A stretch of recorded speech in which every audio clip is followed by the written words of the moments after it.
So happy to have you. We have a really special guest. We're just so lucky. I asked Dr. Reverend Robert House to send me his bio. And if I were to share all of his bio, we would be here most of the morning and we wouldn't get to our wonderful project. Just a little. Just a little, so just a little. So he has been preaching since 1972, this fella. And probably a little bit before then. He was ordained as a pastor, and he served in both the Baptist and the Methodist tradition. United Methodist. Yes, yes. And he has 2 honorarium doctorate degrees. So that is why he's the Dr. Reverend Robert House. And that is because of all of the work that he does with folks who are food insecure, housing insecure. He's on the front lines, reaching out, providing all the essentials. He'll tell you all about that. But that's how he received those honorarium awards.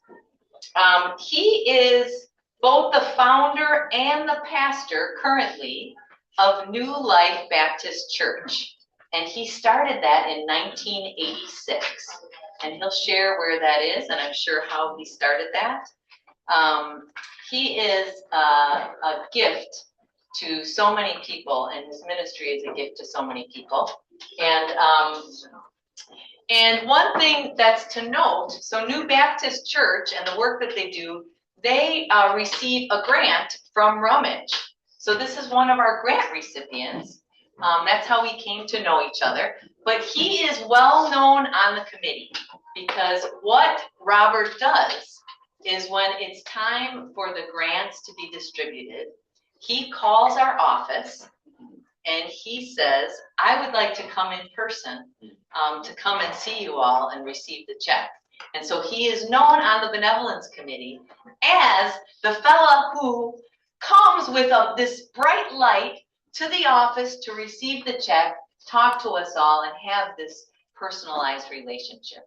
So we're so grateful to have him. And so Dr. Reverend Robert House, we welcome you with open arms, and we're so happy to have you. Thank you so much. Yes. Good morning. Thank you so much. Give yourselves a hand. Let me first begin by thanking, Reverend Lon, you have been a great help in facilitating this. Also, just to give you a little historical background, I've had a relationship with Christ Episcopal Church for over 10 or more years. I knew Susan Garden real well. Yeah. I think Attorney Tom Kuntz, a couple people that I've worked with. I want to add a few corrections. I have 2 honorary doctorate degrees, and I have 1 earned doctorate degree, a doctorate of ministry from Richmond School of Theology in Richmond, Virginia. I'm a graduate of Chicago State University, and also the Master's of Divinity from Garrett Evangelical Theological Seminary in Evanston. I received the Master's of Divinity in 1976. So that lets you know this guy's below, he's up there. And I was sharing with a couple people that on Friday, February 13th, my wife and I celebrated 57 years married. Woo! That's a round of applause. Yay! We got married February 13, 1969 in Jackson, Mississippi. I think President Lyndon Johnson was leaving the White House, and President Richard Nixon was on his way in, if you look at your history there. So we go back a while. And let me share this with you. I spent the first 9 years in the United Methodist Church, and then I went into Baptist Church. And I have pastored a church that I pastored First Union Baptist Church in Ford Heights, which was at one time called East Chicago Heights, Illinois, right near Chicago Heights. I pastored Wesley United Methodist Church, and I got my start at St. Mark United Methodist, which is one of the top African-American United Methodist churches in the city of Chicago. Many of you may remember the name Jewel LaFontaine. She was in the cabinet of Richard Nixon. She was a member of that church. And that's where my start began. And my wife and I, along with 15 members, organized the church in 1986. July of this year will be 40 years. We started a church on a funeral home for 15 people for 11 months. And 40 years ago, we bought a facility for about $500,000. It is a Bible school, about 14,000 square feet, 3 levels. It was owned at one time by the Evangelical Mission Church out of Michigan. And it has 23 rooms in the building, has 3 levels, sanctuary, community rooms, et cetera, et cetera. And instead of us being a traditional church, we knew that being in the inner city of Chicago, we needed to provide humanitarian services. If we did not do that, this would be a building 14,000 square feet just sitting there in the city every day with nothing going on but choir rehearsal, Bible study, worship service, maybe less than 15% usage of it. So we decided to begin a homeless ministry. We obtained a 501c3 through the Internal Revenue Service that allowed us to go forward. We had to go through zoning in the community for the zoning to be set up. We started out, we only had about maybe 40 members, 40 people in the church, and we began a ministry for the homeless. We're located on the far south side of Chicago, the 9th Ward, 111th in Indiana, right in the Pullman community. If you're familiar with George, the late George Pullman, that's a historical community. Former President Obama, before he left office, declared that as a sort of historical area there. We are right around, not far from Chicago State University. We're right in front of the Gwendolyn Brooks public school. At one time it was called Mendel. It's a large tract of land there owned by the Archdiocese of Chicago and later was sold to the city of Chicago. It's a very depressed area because Pullman, or the Roseland community, has changed tremendously. At one time it was a vibrant working community. Now it has become a community of boarded up buildings, some gang problems, low unemployment, low employment, and also a lot of issues in the community. So we came in after 11 months in a funeral home. We were blessed to buy a building for $500,000 40 years ago with less than 40 people. Well, my wife and I mortgaged our home.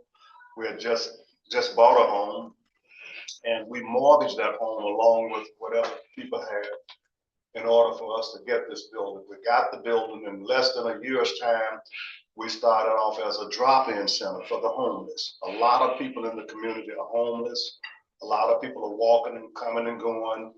A lot of gang issues, crime issues, unemployment, boarded up building, very depressed community there at that time. And after about maybe a year and a half, we were approved by the city of Chicago, Department of Human Services, to begin the ministry first as a drop-in center. Homeless people would come and they would spend the night.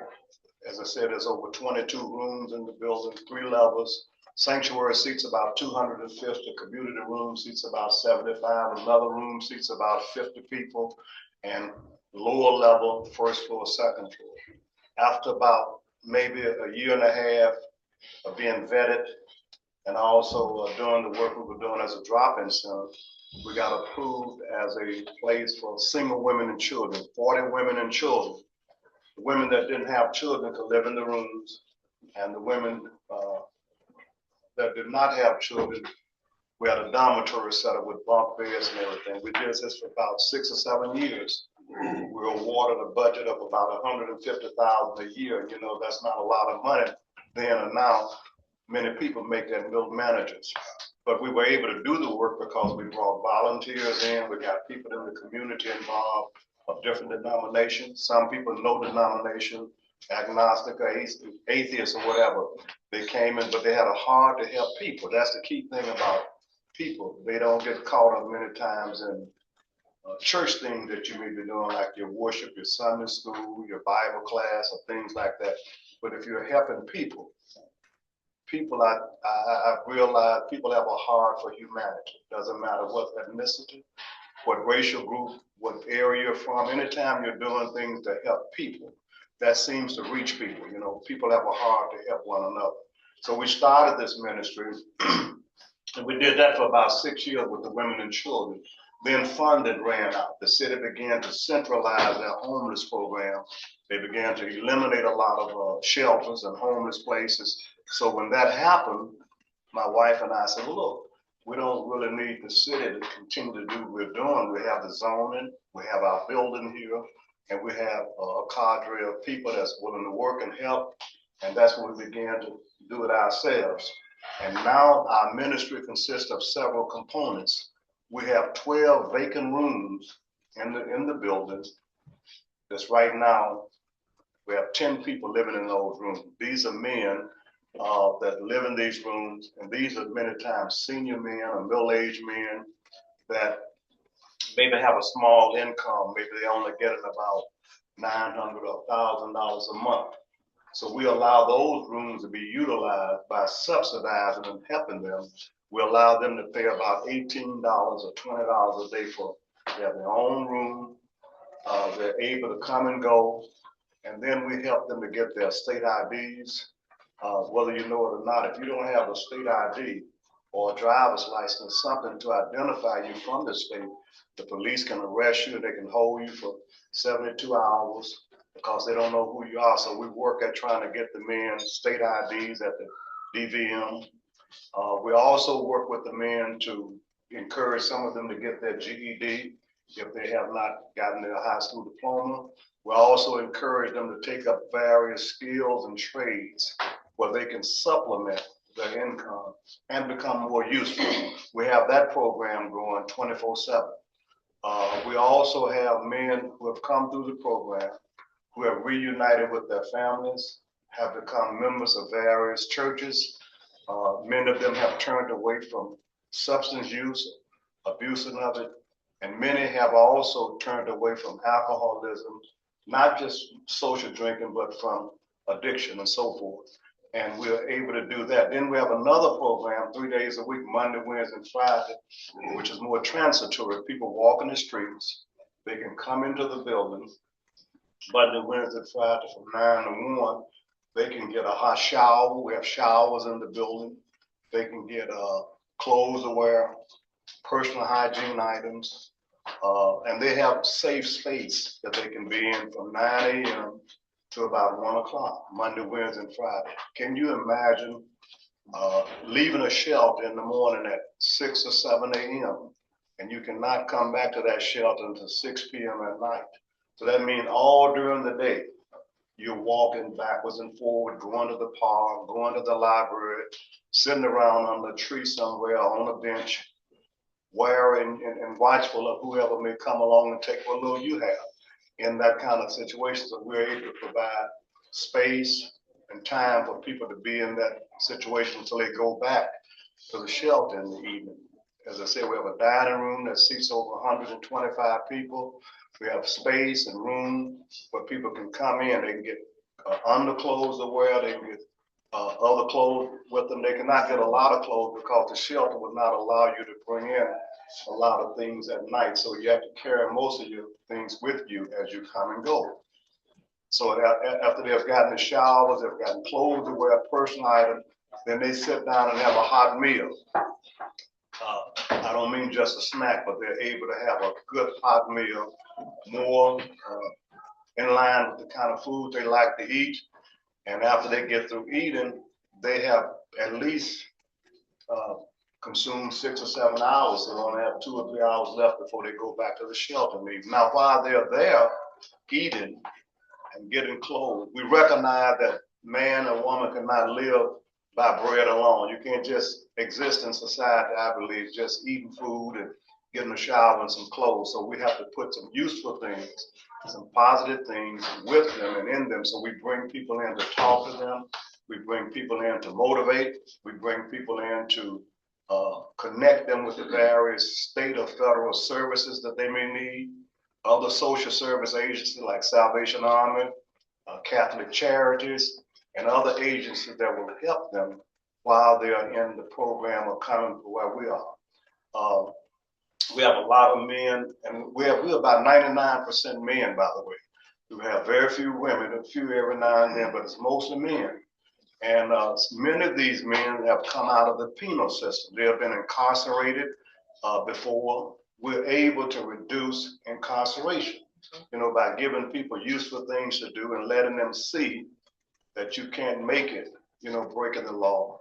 Not only can you not make it breaking the law, but you cannot also prey upon humanity and hurt others, do unto others as you would want them to do unto you. So we're able to do things that deal with what I call a tripod type situation. I believe humanity is made up of spirituality, the mental side, and the physical side. All three of those areas we try to address: the spiritual part, the mental part, and the physical part. Anybody can come in. There's no kind of discrimination in reference to religion, in reference to denominations, because spirituality covers more than just organized religion. In addition to being the pastor at the church, I'm also the chaplain, full-time chaplain at the Roseland Community Hospital, which is over 105 years old, about 5 blocks away from where the church is that I pastor. So we're able to connect those two together, and I deal with 2 or 3 days a week. I deal with spirituality in the behavioral health unit, dealing with behavior and mental health.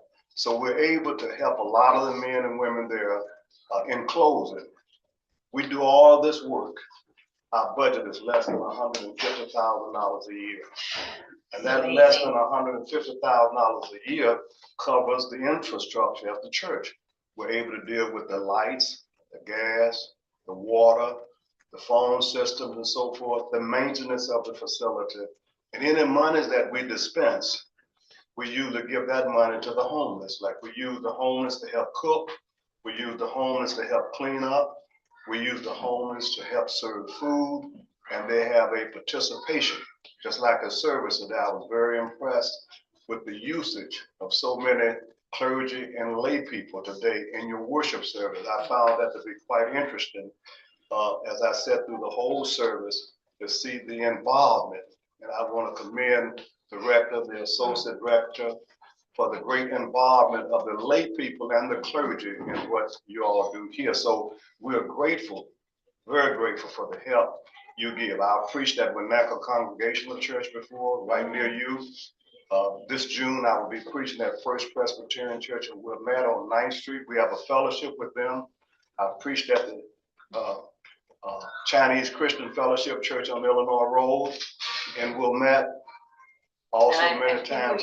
Excuse me, and I think we hear a preaching opportunity here, Reverend Matthew. I don't know, maybe in our future. Certainly, and so like I said, I'm not bound to denominationalism. One thing you learn as a full-time chaplain, you got to deal with Islam, you got to deal with Hinduism, Judaism, Christianity, you have to deal with the world religions. And I let people know just because we come to a location does not make us greater or better than those who don't come to a location. There are people who go to the water, they go to the land, they go to the forest, they connect with the solar system. But in time, as they negotiate and talk with others, then you're able to maybe bring them into an organized situation. So we're very grateful for the support. Also, the what's the name of your First Presbyterian Church supports us. Church up in I think I told you about the Episcopal Church up in Northfield. Oh yes, right. Yeah, they support us with food and stuff like that. So we don't get any money from the city, the state, or the federal government, because we don't want to be controlled or bound to their rules and regulations on church and state and what we can do and can't do. What we're doing, we do it on the Christian faith, the Christian principles, and the Christian practices. So having said that, I've learned brevity. So anybody have any kind of comments or questions, I'm open to anything you would like to ask. Any comments or questions for Dr. Reverend Robert House? And if I could say this real quick, we're the only church, Roseland, the Roseland community, show you how large it is. The Roseland community, far south side, consists of about 55 to 60,000 people. And as you know, that's larger than most of your suburbs around the city. But we're one of the few churches in the city that's open 3 and 4 days a week, and Wednesday nights, Sunday mornings. People can get food to go, they can get clothes to go, things like that. That's open in the community in the being a community. light in a dark area. It's amazing. So grateful, David.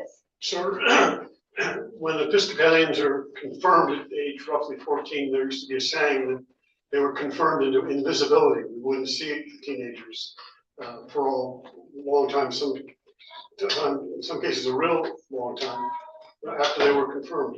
Do you have programs designed to try to attract teenagers, high school students to your ministry or to various ways in which they can help serve their community? Oh, yes, we also, whenever people come to do community hours, they can do them there.